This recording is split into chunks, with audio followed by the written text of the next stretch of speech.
ব্যবসা যে অবস্থা তাতে কোনো সন্দেহ নেই। ওই রেজাউল চাচা কুরবানির খাসি কিনবে গেছে, আমার যে ব্যবসা এবার আর মনে হয় কুরবানি দিতে পারবো না। ব্যবসার হাতে হেরিকেন পাছায় বাস, ব্যবসার হয়েছে বৃষ্টি আসি সারে সর্বনাশ। চাচা রেজাউল কিনবে গরু আর আমার কাটা করা লাগবে শুরু। ব্যাগ একটা বগলে বাঁধিলে, চাকু একটা হাতের কানের সাথে বাঁধিলে, তসবি টিপতে দিতে হক মাওলা আইল্লাহ, কে বাবা আমি। রেজাউল চাচা ডাক দিয়ে সারি কবে, বেটা আসো গরুটা কুরবানি করে দাও, সাথে একটু গোস্ত নিয়ে যাও। তাছাড়া আমাদের মতো ফকির মিসকিনের আর কোনো লাভ নাই।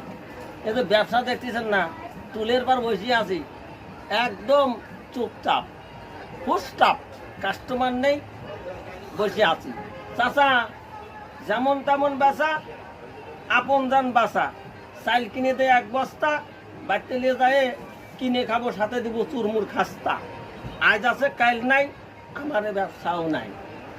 ভাই আছিস ভাইরে দোকানের বাইরে, লাখ টাকা খাওয়াই দিয়েছি দোকানের বাইরে। কথা ঠিক আছে না?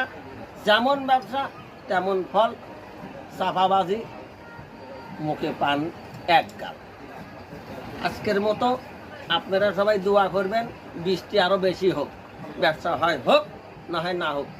চিন্তা করবে মহাজন, আমার মতো কর্মচারীর কুস্তা কিছুই নেই। বেচা হলে মাল আছে, না হলে নাই। এসব খবর দেখবি বড় লোকরা ভাই। ভালো থাকেন, সুস্থ থাকেন, সবল থাকেন, আর বেশি বেশি কুরবানি